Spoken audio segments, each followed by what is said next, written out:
સુરત શહેરના નાણાવટ સ્થિત પંડોળની પોળની સાંકડા ગલીમાં ચોથા માળની ગેલેરીનો ભાગ અચાનક તૂટીને નીચે પડ્યો હતો, જેમાં એક સગીરા ગેલેરીના કાટમાળ સાથે જ નીચે પટકાઈ હતી, જ્યારે નીચે સાયકલ લઈને રમતી એક છોકરી ઈજાગ્રસ્ત થઈ છે.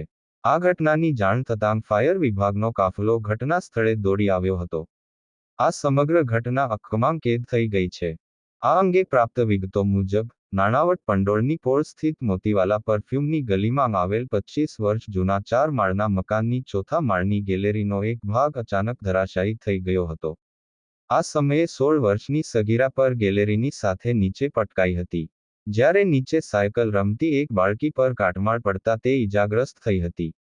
આ અંગે ફાયર ઓફિસર મહેશ પટેલે જણાવ્યું કે, સાંજે 5:30 વાગ્યાની આસપાસ નાણાવટ પંડોળની પોળમાં મકાનની ગેલેરીનો ભાગ તૂટી પડ્યો હોવાનો કોલ મળ્યો હતો.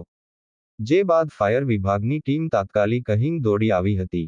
અહીં તપાસ કરતાં ચોથા માળની ગેલેરીનો ભાગ પડ્યો હતો, જ્યારે ચોથા માળેથી ગેલેરી સાથે નીચે પટકાયેલી સગીરાને ઈજા પહોંચી હોવાથી તેને સારવાર અર્થે હોસ્પિટલ ખસેડવામાં આવી છે.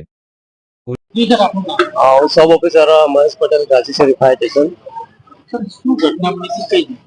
हमने फायर कंट्रोल માંથી લગભગ 5 મિનિટ પછી કોલ મળ્યો કે નાણાવટ પંડોળની પોળમાં કે મકાનની ગેલેરીનો ભાગ પડી ગયો છે.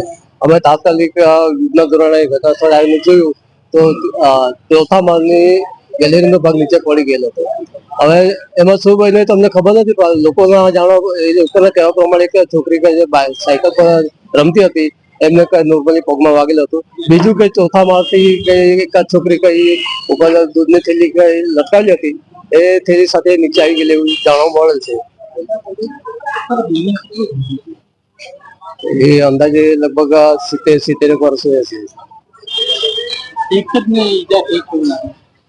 આજે નાની છોકરીને તો સામાન્ય ઈજા છે, બીજી કઈ હોસ્પિટલમાં છે એટલે હજુ આપણે કોન્ટેક્ટ નહીં થઈ શકતો.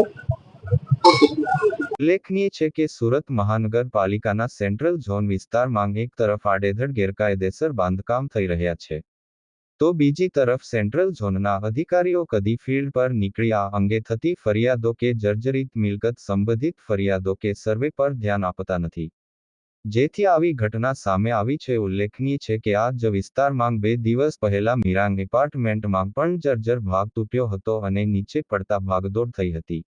જો પાલિકાએ એ જ વખતે ધ્યાન આપી આ વિસ્તારમાં સર્વે હાથ ધર્યું હોત તો આજની આ ઘટના જરૂર ટાળી શકાતે. કેમેરામેન સાબિર અલી સૈયદ સાથે કાદિર શેખ, કર્તવ્ય ગુજરાત ન્યૂઝ, સુરત.